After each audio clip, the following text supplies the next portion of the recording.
Most welcome dear students, आप सभी लोगों का स्वागत है आपके अपने यूट्यूब चैनल डीजे सर पर। यदि ज़्यादा नंबर पाने की इच्छा तो डीजे सर चैनल से जरूर लीजिएगा शिक्षा।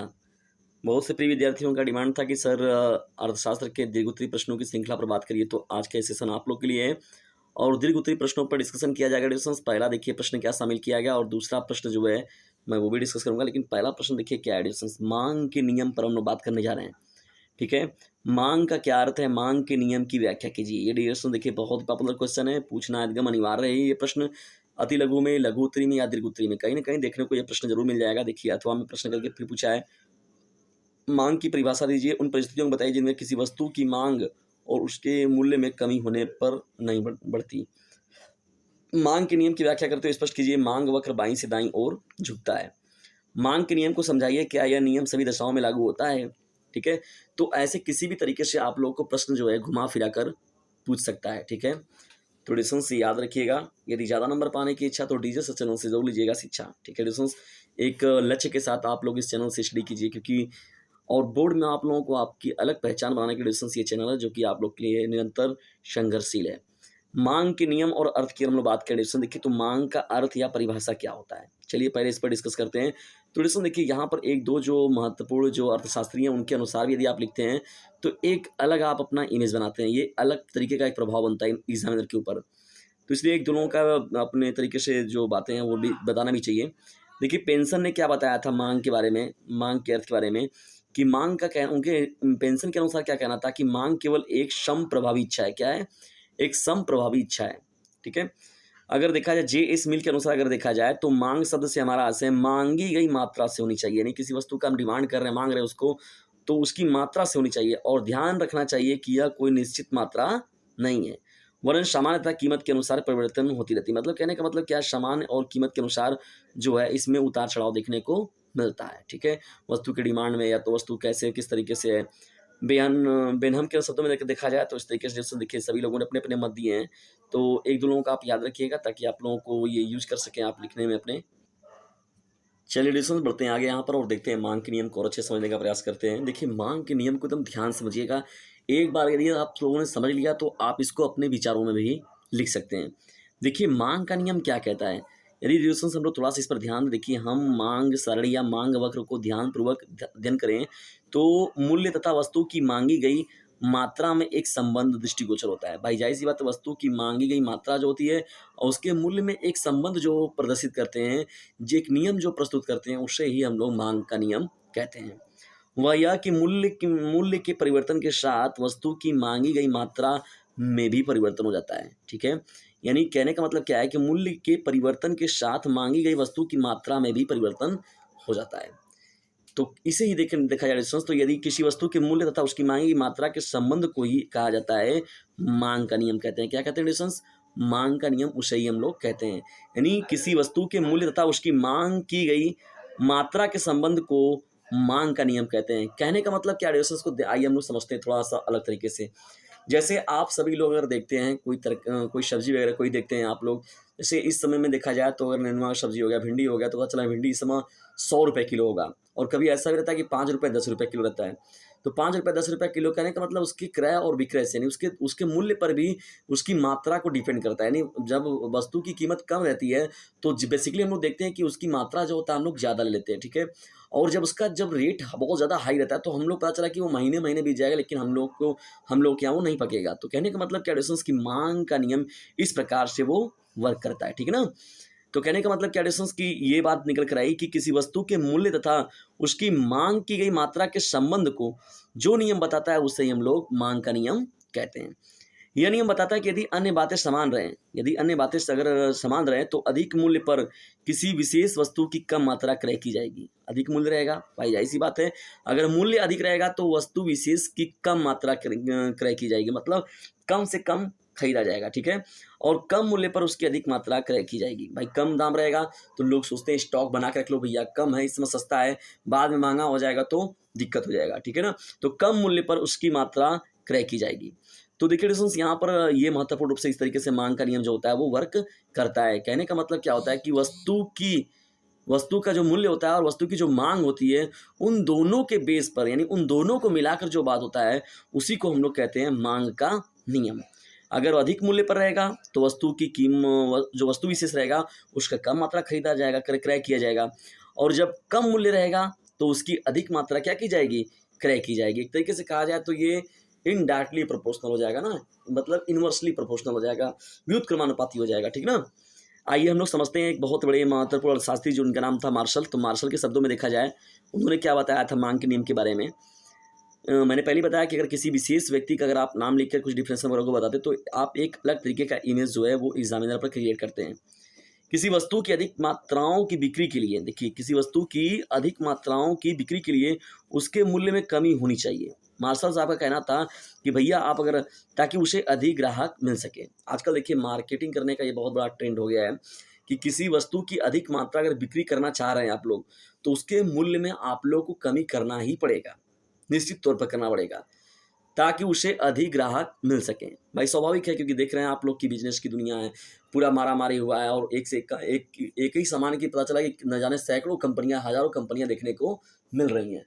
तो कहने का मतलब क्या डिस्टेंस की ये जो बातें हैं कि यानी मार्शल साहब ने बताया कि किसी वस्तु की अधिक मात्राओं की बिक्री के लिए उसके मूल्य में कमी होना चाहिए ताकि उसे अधिक ग्राहक मिल सके।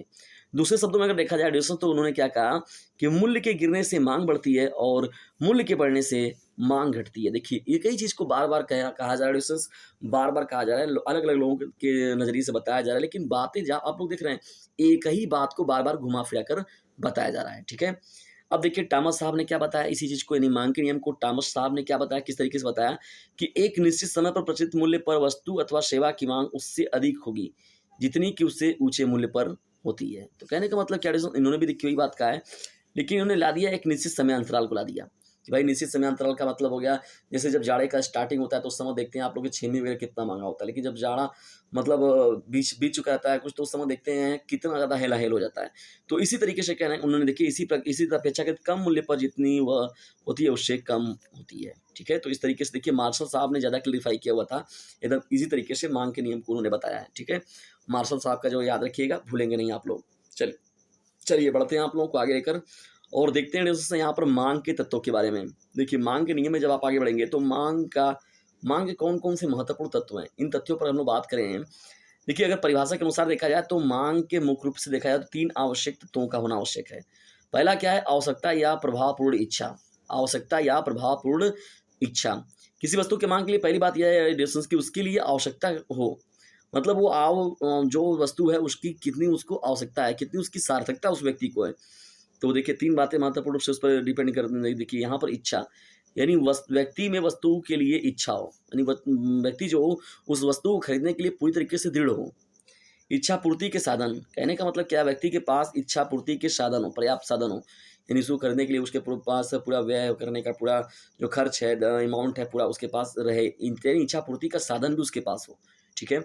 जो महत्वपूर्ण बात है एडिशनल आवश्यकता के अनुसार देखा जाए, प्रभावपूर्ण इच्छा के तौर पर देखा जाए तो साधनों को व्यय करने की तत्परता, यानी व्यक्ति उन साधनों को इच्छा पूर्ति के लिए व्यय करने को भी तैयार हो जाता है कि चलो भैया ठीक है, मुझे मतलब नहीं है, मुझे ये सभी चीज़ें क्या है, मेरी इच्छा की पूर्ति हो रही है, मैं इस पर खर्च करने से पीछे नहीं हटूंगा, ठीक है। तो ये बातें समाप्त होती हैं। जब आगे बढ़ते हैं डिस्टेंस यहाँ पर तो देखिए एक निश्चित कीमत क्या आता है, दूसरा पॉइंट एक निश्चित कीमत आता है। यानी डिस्टेंस देखिए एक निश्चित कीमत का मतलब क्या होता है, मांग का आशय सदैव किसी कीमत पर मांग से होता है, यानी कीमत पर मांग से होता है।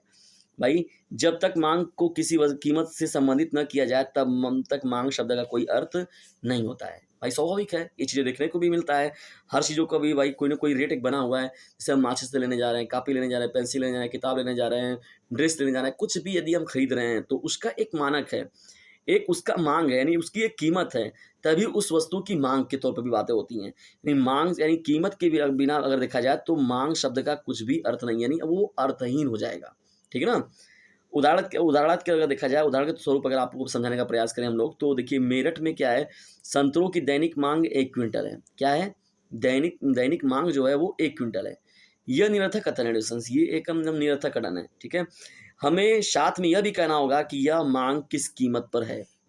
प्रति क्विंटल तो एक दिन में हो रहा है, लेकिन कितने मांग पर हो रहा है, कितनी कीमत पर हो रहा है, ये बहुत ज़्यादा मायने बात रखेगा, ठीक है। तीसरा देखिए महत्वपूर्ण बात है एक निश्चित समय। तीसरी महत्वपूर्ण पॉइंट क्या हो जाएगा इसमें मांग के तत्वों में देखा जाए तो एक निश्चित कीमत। निश्चित समय क्या होता है, यानी मांग से ऐसे क्या होता है, समय सदैव प्रति समय इकाई मांग से होता है। कहने का मतलब क्या, डिस्टेंस की वस्तु के समय यानी समय में उतार चढ़ाव के साथ ही साथ देखा जाए, जैसे समय का मतलब नहीं होता है, ये कहा जाता है कि इसका एक समय सजन में ना चला, तो लोग कहते हैं ना कि सब्जी नहीं मिल रहा है या नेनुआ इस समय नहीं मिल रहा है या तो भिंडी नहीं मिल रहा है इस समय, तो कहा जाए, लोग कहते हैं एक समय सीजन में ना, बताओ देखा ही कि ना मिला तो क्या महंगा ना मिली, लोग कहते हैं। तो मांग से ऐसे क्या होता है, सदैव प्रति समय इकाई से इकाई मांग से होता है। समय की यह इकाई एक दिन, एक सप्ताह, एक माह आदि कुछ भी हो सकता है। ठीक है, अब आइए समझते हैं हम लोग यहाँ पर मांग के नियम की मान्यताएं कौन कौन सी है। दोस्तों देखिए यहाँ पर, और मांग के नियम की मान्यताएं कौन कौन सी महत्वपूर्ण रूप से अगर देखा जाए तो देखिए मेयर साहब, प्रोफेसर मेयर साहब के अनुसार देखा जाए तो उन्होंने बताया क्या, पहला देखिए उन्होंने महत्वपूर्ण पॉइंट बताया कि व्यक्तियों में आय यथा स्थिर होना चाहिए। भाई स्थिति आय उसका फिक्स रहे, आता रहे, तो चीजें सोचते हैं उस प्रकार से व्यक्ति। दूसरा देखिए महत्वपूर्ण पॉइंट क्या हो जाएगा, व्यक्तियों के स्वभाव तथा रुचि में परिवर्तन नहीं होना चाहिए। भाई जाहिर सी बात है, अगर उस चीज़ों को खरीदने के लिए इच्छुक हो, वो पूरी तरीके से दृढ़ हो कि हाँ मैं इस चीज़ को खरीद लूंगा ही, मुझे ये चीज़ चाहिए ही चाहिए, ये मतलब मुझे एक बहुत कुछ लोग कहते हैं ना कि हमके भी ये सामान पसंद हो गया, हम कैसा हूँ खरीदे के एक हमें लेवे किया, तो कहने का मतलब क्या, की जीत बनाओ ना, रुचि उस पर बनी हो, परिवर्तन नहीं होना चाहिए। तीसरा देखिए महत्वपूर्ण बात क्या है, वस्तुओं की कीमत तथा आय में परिवर्तन नहीं होना चाहिए। ठीक है, तीसरा महत्वपूर्ण पॉइंट हो जाएगा। चौथे महत्वपूर्ण पॉइंट की ओर हम लोग बढ़ते हैं तो देखिए वस्तु कीमत में और अधिक परिवर्तनशील की संभावना नहीं होनी चाहिए। ठीक है, वस्तु ऐसी होनी चाहिए जिसको रखने या प्रयोग करने से लोगों को समाज में अधिक प्रतिष्ठा मिले। तो ये मान्यताएं हैं कुछ जिसकी वजह से मांग का नियम कार्य करता है। अब देखिए मांग के नियम के आधारभूत कारण क्या है, कौन कौन से डिस्टेंस, देखिए यहाँ पर डिस्टेंस तो मांग रेखा नीचे क्यों झुकती है, मूल्य और मांग की मात्रा में विपरीत संबंध के परिणाम स्वरूप ही मांग की वक्र रेखा क्या होता है, नीचे की ओर झुकता है। कहने का मतलब क्या, वस्तु का मूल्य और मांग की मात्रा इन दोनों में देखा जाए तो विपरीत संबंध होता है ना। मैंने पहले ही बताया कि ये क्या होता है, व्युत्क्रमानुपाती होते हैं एक दूसरे के, तो स्वाभाविक होता है कि इनका प्रभाव जो होता है वो भी देखने को मिलता है अलग तरीके का। ठीक ना, चलिए बढ़ते हैं यहाँ पर आगे हम लोग डिस्टेंस और देखते हैं कुछ अन्य तथ्यों को। तो यहाँ पर जब बढ़ने से पहले डिस्टेंस, यदि वीडियो थोड़ा सा भी हेल्पफुल लगा तो इसे लाइक करें, शेयर करें, और चैनल पर नहीं तो चैनल को सब्सक्राइब करना बिल्कुल भी ना भूलें। और याद रखिएगा, यदि ज़्यादा नंबर पाने की इच्छा तो डीजे सर चैनल से जरूर लीजिएगा शिक्षा। इस चैनल से पढ़ने के साथ ही साथ डिस्टेंस एक काम और भी कर दीजिएगा। डीजे सर का कहना है पढ़ने के साथ ही साथ इस चैनल का लिंक अपने क्लासमेट पर शेयर करते रहना है। देखिए यहाँ पर डिस्टेंस जब मांग का नियम होता है वो सीमांत उपयोगिता हास नियम के कारण भी देखिए उत्पन्न हुआ। देखिए ये सीमांत उपयोगिता हास नियम ना आय प्रभाव के आधार पर भी होता है। आय का प्रभाव का मतलब क्या है, वास्तविक आय बढ़ जाती है, यानी कमी होने से क्या होता है, वस्तु के मूल्य में कमी होने से उपभोक्ता की वास्तविक आय क्या हो जाती है, बढ़ जाती है। तो आय के प्रभाव पर भी निश्चित तौर पर जो होता है मांग का नियम जो प्रभावित होता है। तीसरा देखिए महत्वपूर्ण कारण क्या है, क्रेताओं की संख्या में परिवर्तन, यानी क्रेताओं की संख्या में परिवर्तन होता है रिसर्च तब भी क्या होता है, मांग के नियम को ये प्रभावित करता है, यानी ये भी प्रभावित करने का एक महत्वपूर्ण कारण एक है। चलिए बढ़ते हैं आगे। यहाँ पर हम लोग डिस्टेंस देखिए परिवर्तन देखिए यहाँ पर कहा जाता है, वही वस्तु का मूल्य पहले से कम हो जाता है तो कुछ ऐसे उपभोक्ता भी हैं इस वस्तु क्रय करने में समर्थ हो जाते हैं। भाई जाहिर सी बात है कि वस्तु के उतार चढ़ाव होता है तो समाज में तो जानते हैं सभी लोग एक समान तो है नहीं। जैसे कहा था कि अगर हमारे हाथ है तो हाथ की सभी उंगलियां जो हैं वो एक समान तो है नहीं, उसी तरीके से समाज में भी हैं लोग। तो कुछ लोग सोचते हैं कि भैया ठीक है हमारा समय आने दीजिए तब हमें सुख कर देंगे, यानी हमारे रेंज में आने दीजिए पहले। ठीक है, तो वस्तुओं का उतार चढ़ाव जब देखने को मिलता है तो क्रेताओं की संख्या में भी परिवर्तन देखने को मिलता है। ठीक है, तो इस प्रकार से मांग रेखा नीचे की ओर क्या होता है, क्यों झुकता है, और मांग रेखाएं क्यों ऊपर उठती हैं। देखिए मांग रेखाएं ऊपर क्यों उठती हैं, इसके पीछे भी वजह है। यानी कुछ दशाओं में क्या होता है, मूल्य अधिक होने पर भी लोग वस्तुओं को अधिक मात्रा में खरीदते हैं। ऐसी स्थिति मांग की रेखा नीचे झुकने की वजह ऊपर की ओर चली जाती है। जिन स्थितियों में ऐसी अवस्था होती है वे निम्न है। कहने का मतलब क्या, ड्यूरेशंस की कुछ ऐसी भी परिस्थितियां होती हैं जिसमें कि उसका रेट बढ़ता जा रहा है, रेट बढ़ता जा रहा है, रेट बढ़ता जा रहा है, लेकिन फिर भी क्या है, उस वस्तु के प्रति, उस काम के प्रति लोगों का आकर्षण क्या है, बना हुआ है। यानी लोग उस चीज़ों को खरीदने के लिए एकदम पूरी तरीके से क्या है, तत्पर हैं। तो मांग रेखाएं क्यों ऊपर उठती हैं ड्यूरेशंस, तो कुछ विशेष दशाओं में देखा जाए। जैसे देखा जाए पहला देखिए मतलब पॉइंट आप लोग के सामने दिख रहा है, मिथ्या आकर्षण। मिथ्या आकर्षण का मतलब क्या, ड्यूरेशंस की जैसे आभूषण हो गए, प्रतिष्ठा मूलक प्रदर्शनकारी वस्तु हो गए, आंतरिक उपयोगिता के लिए नहीं है बल्कि बहुमूल्य होने के कारण और मिथ्या आकर्षण के लिए अमीर या पैसे वाले लोग खरीदते हैं। कहने का मतलब मिथ्या आकर्षण के कारण क्या होता है, ड्यूरेशंस की मांग रेखाएं जो होती हैं ऊपर की ओर बढ़ती हैं। दूसरा देखिए महत्वपूर्ण पॉइंट अगर देखा जाए, चलिए दूसरा महत्वपूर्ण पॉइंट में हम लोग बढ़ते हैं, निकृष्ट वस्तुएं। देखिए दूसरा महत्वपूर्ण पॉइंट क्या हो जाएगा, निकृष्ट वस्तुएं। कहने का मतलब क्या है, निकृष्ट वस्तुएं वो वस्तुएं होती हैं जिनका उपयोग न्यूनतम वर्ग के लोग जो लोग करते हैं, जिस पर इस वर्ग के लोगों की आय का विशाल भाग व्यय होता है। इसकी कोई निकट स्थानापन्न वस्तु बाजार में मूल्य में उपलब्ध नहीं होती है। भारत उसमें ज्वार, बाजरा, लिखित वस्तुओं के अच्छे उदाहरण है।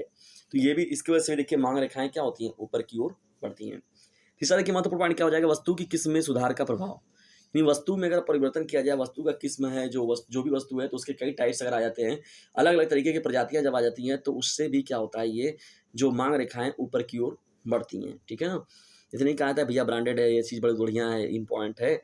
और प्रदर्शनकारी तथा अनिवार्य वस्तुएं, प्रदर्शनकारी और अनिवार्य वस्तुएं जो होती है एडिशंस, वो भी मांग रेखाएं जो होती हैं उनको ऊपर की ओर ये प्रभावित करती हैं, यानी ऊपर उठाने का कार्य करती हैं।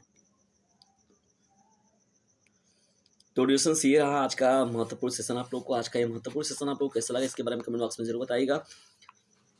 और यदि वीडियो पसंद आता है तो इसे लाइक करें, शेयर करें, और चैनल को सब्सक्राइब करना बिल्कुल भी ना भूलिएगा। और इसमें जितने ये जो प्रश्नों का श्रृंखला आपके साथ डिस्कस किया गया, ये बहुत ही महत्वपूर्ण प्रश्न है। डिस्टेंस मांग की परिभाषा और मांग का नियम, ये बहुत ही महत्वपूर्ण है। और डिस्टेंस मैं जल्दी आप लोग को उपलब्ध कराऊंगा कि मांग की लो जो एडिशंस पर भी मैं अपना एक पूर्ण व्याख्यान दूंगा। ठीक है। और ये आप लोग का दीर्घ उत्तरी पर डिस्कस किया गया एडिशंस।